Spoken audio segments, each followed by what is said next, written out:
குழம்பு எப்படி வைக்கிறதுன்னு பார்க்கலாம். இது ஒரு ஸ்ரீலங்கன் ஸ்டைல் ரெசிபி. கண்டிப்பாக ட்ரை பண்ணி பாருங்கள்.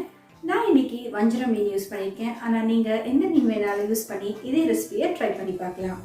ஸோ இந்த ரெசிபிக்கு நம்மளுக்கு தேவையான பொருட்கள் பார்க்கலாம். நீங்கள் நம்ம சேனலுக்கு புதுசாக இருந்தால் சப்ஸ்கிரைப் பட்டன் கிளிக் பண்ணிடுங்க ஃப்ரெண்ட்ஸ். வாங்க இந்த ரெசிபிக்கு தேவையான பொருட்கள் பார்க்கலாம். நான் இன்றைக்கி 1 கிலோ வஞ்சரம் மீன் எடுத்திருக்கேன். எப்போவுமே எந்த சீ ஃபுட் வாங்கினாலும் உப்பு மஞ்சள் போட்டு கழுவிக்கோங்க. அப்போ தான் அந்த கவுச்சி வாடை இல்லாமல் இருக்கும். 3 பச்சை மிளகாயை இந்த மாதிரி கீறி வச்சுக்கலாம். கொஞ்சம் கருவேப்பிலை எடுத்துக்கோங்க. ஒரு 20 பல்லு பூண்டு எடுத்துக்கோங்க. அது கூடவே 20 சின்ன வெங்காயத்தை நல்லா இந்த மாதிரி உரித்து பொடியாக நறுக்கி வச்சுக்கோங்க. 3 தக்காளி பழத்தை நல்லா பொடியாக நறுக்கி வச்சுக்கோங்க. 1/2 டீஸ்பூன் அளவுக்கு கடுகு, 1/2 டீஸ்பூன் அளவுக்கு உடைச்சி உளுந்து, 1/2 டீஸ்பூன் அளவுக்கு வெந்தயம் வேணுங்க. இப்போது ஒரு பெரிய தேங்காய் எடுத்துக்கோங்க. அதை நல்லா திருவி 2 தடவை தேங்காய் பால் எடுத்து தனித்தனியாக வச்சுக்கோங்க. ஒரு எலுமிச்சம் பழம் அளவுக்கு புளியை எடுத்து கரைச்சி வச்சுக்கோங்க. அது கூடவே 1 டேபிள் ஸ்பூன் அளவுக்கு மிளகாய்த்தூள் எடுத்துக்கோங்க. ஓகே ஃப்ரெண்ட்ஸ், இப்போ நம்ம ரெசிபிக்கு தேவையான பொருட்கள் எல்லாமே ரெடியாக இருக்குது. வாங்க இந்த ரெசிபியை எப்படி பண்ணுறதுன்னு பார்க்கலாம். இப்போது ஒரு வடை சட்டியை நல்லா சூடு பண்ணிக்கலாம். அதில் 4 டேபிள் ஸ்பூன் அளவுக்கு நல்லெண்ணெய் சேர்த்துக்கோங்க. நல்லெண்ணெய் நல்லா சூடானதும் நம்ம எடுத்து வச்சுருக்கிற கடுகு, உடைச்சி உளுந்து, வெந்தயம் அது எல்லாத்தையுமே ஒவ்வொன்றா சேர்த்துக்கலாம்.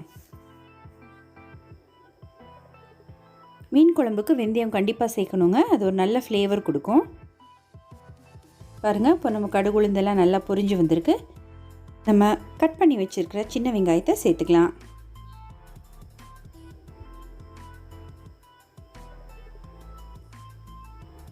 அது கூடவே நம்ம கீறி வச்சுருக்கிற பச்சை மிளகாயும் சேர்த்துக்கலாம். அடுத்ததாக கருவேப்பிலையை சேர்த்துக்கோங்க. இப்போது நம்ம எடுத்து வச்சுருக்கிற வெள்ளை பூண்டை 1-2 தட்டி அதையும் சேர்த்துக்கலாம். இப்போ இது எல்லாத்தையுமே நல்லா வணக்கி விட்டுக்கோங்க. எப்போவுமே மீன் குழம்புக்கு நல்லெண்ணெய் யூஸ் பண்ணிங்கன்னா அந்த டேஸ்ட் ரொம்பவே நல்லா இருக்குங்க. நம்ம சாதா வெஜிடபிள் ஆயில் விட நல்லெண்ணெய் உடம்புக்கும் ரொம்பவே நல்லது. இப்போ பாருங்கள், நம்ம வெங்காயம் பூண்டெல்லாம் நல்லாவே வணங்கிடுச்சு. இந்த ஸ்டேஜில் நம்ம கட் பண்ணி வச்சுருக்கிற தக்காளி பழத்தை சேர்த்துக்கலாம். இந்த ரெசிபிக்கு நாட்டு தக்காளி சேர்த்துக்கிட்டிங்கன்னா ரொம்பவே நல்லாயிருக்கும். நாட்டு தக்காளி இல்லாட்டி நீங்கள் ஆப்பிள் தக்காளி கூட யூஸ் பண்ணிக்கலாம். இப்போ அந்த தக்காளி பழத்தை நல்லா வணக்கி விட்டுக்கோங்க. நம்மளுக்கு வெங்காயம் தக்காளி எல்லாம் நல்லா வணங்கிறதுக்கு ஒரு சின்ன டிப், கொஞ்சமாக உப்புத்தூள் சேர்த்துக்கிட்டிங்கன்னா உங்களுக்கு சீக்கிரமாகவே அதெல்லாம் வேர்த்து தண்ணி விட ஆரம்பிச்சிடும். அது கூடவே 1/2 டீஸ்பூன் அளவுக்கு மஞ்சள் தூள் சேர்த்துக்கோங்க. 1 டேபிள் ஸ்பூன் அளவுக்கு வரமிளகாய் தூள் சேர்த்துக்கோங்க. உங்கள் காரத்துக்கு ஏற்ப நீங்கள் போட்டுக்கலாம். இப்போது அது எல்லாமே நல்லா வணங்கட்டும். இப்போது ஒரு மூடி போட்டு நம்ம வடை சட்டியை மூடி வச்சிடலாம். ஒரு 2 நிமிஷம் அந்த சூட்லேயே நல்லா வணங்கிடும். இப்போ செக் பண்ணி பார்க்கலாங்க. பாருங்கள், நம்ம வெங்காயம் தக்காளியெல்லாம் நல்லாவே சூப்பராக வணங்கிருச்சு.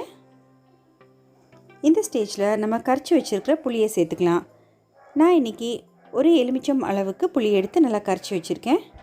மீன் குழம்புக்கு கொஞ்சம் புளி நல்லா சுள்ளுன்னு போட்டால் தான் நல்லாயிருக்குங்க. இப்போ இது எல்லாத்தையுமே நல்லா கலந்து விட்டுக்கோங்க.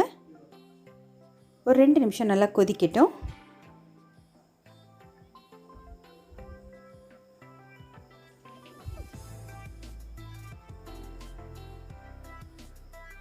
இப்போது நம்ம எடுத்து வச்சுருக்கிற 2வது தேங்காய் பாலை ஃபஸ்ட்டு சேர்த்துக்கலாம். நம்ம தேங்காய் பால் எடுக்கிறப்போ அந்த முதல் பால் தனியாகவும் 2வது பால் தனியாகவும் எடுத்து வச்சுக்கணுங்க. எப்போவுமே ஃபஸ்ட்டு 2வது பாலை சேர்த்துக்கோங்க. அது நல்லா கொதித்து திக்காக வந்ததுக்கப்புறமா மொதல் பாலை சேர்த்துக்கோங்க. மொதல் பால் ஊற்றி ரொம்ப நேரம் கொதிக்கக்கூடாது. இப்போ பாருங்கள், நல்லா 2வது பால் ஊற்றியாச்சு. மீன் குழம்பு நல்லா கொதிக்கட்டும். இப்போது குழம்புக்கு தேவையான அளவு உப்பு சேர்த்துக்கோங்க. பாருங்கள், நம்ம குழம்பு நல்லா கொதிச்சிக்கிட்டு இருக்கு. இந்த ஸ்டேஜில் நம்ம மொதல் பாலை சேர்த்துக்கலாம். மொதல் பால் சேர்த்ததுமே நம்ம குழம்பு பார்த்திங்கன்னா நல்லா திக்காயிடுச்சு. இப்போது 1/2 டீஸ்பூன் அளவுக்கு சர்க்கரை சேர்த்துக்கோங்க. நீங்கள் சர்க்கரைக்கு பதிலாக கரும்பு சர்க்கரை வேணாலும் சேர்த்துக்கலாம். இது ஒரு நல்ல டேஸ்ட்டும் ஒரு ஃப்ளேவரும் கொடுக்குங்க. இப்போ குழம்பு நல்லா திக்காகி நம்மளுக்கு தேவையான கன்சிஸ்டன்சிக்கு வந்ததுக்கப்புறமா நம்ம கழுவி எடுத்து வச்சுருக்கிற மீனை மெதுவாக சேர்த்துக்கலாம்.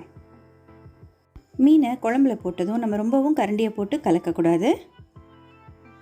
மீன் உங்களுக்கு எல்லாம் உடஞ்சி போயிடும். அதனால் ஒரு 10லேருந்து 15 நிமிஷத்தில் பார்த்திங்கன்னா மீன் உங்களுக்கு நல்லாவே வெந்துருங்க. பாருங்கள், நம்ம மீன் சூப்பராக வெந்திருக்கு. குழம்புக்கு மேலே பார்த்திங்கன்னா இந்த மாதிரி நல்ல எண்ணெய் மிதந்து வரணும். மிதந்து வந்ததும் நம்ம குழம்ப அடுப்புலேருந்து இறக்கிடலாம். ஸோ பாருங்கள் ஃப்ரெண்ட்ஸ், நம்மளோட சூப்பரான சுவையான மீன் குழம்பு ரெடி ஆயிடுச்சு. இது ஒரு ஸ்ரீலங்கன் ஸ்டைல் ரெசிபி. இதே மாதிரி நீங்கள் வீட்டில் கண்டிப்பாக ட்ரை பண்ணி பாருங்கள். ட்ரை பண்ணி பார்த்துட்டு உங்களுக்கு இந்த ரெசிபி பிடிச்சிருக்கான்னு எனக்கு கமெண்ட் பண்ணுங்கள். ஓகே ஃப்ரெண்ட்ஸ், நம்மளோட சூப்பரான சுவையான மீன் குழம்பு ரெடி ஆயிடுச்சு. ஒரு சூடான சாப்பாடு கூட வச்சு இந்த மீன் குழம்பு சர்வ் பண்ணி ஃபேமிலிக்கு சர்வ் பண்ணுங்க. உங்களுக்கு இந்த ரெசிபி பிடிச்சிருந்தா லைக் பண்ணுங்க, கமெண்ட் பண்ணுங்க. ஃபேமிலி ஷெஃப் கண்டிப்பாக சப்ஸ்கிரைப் பண்ணுங்க. இன்னொரு இன்ட்ரெஸ்டிங்கான வீடியோட உங்களை சீக்கிரமாக சந்திக்கிறேன்.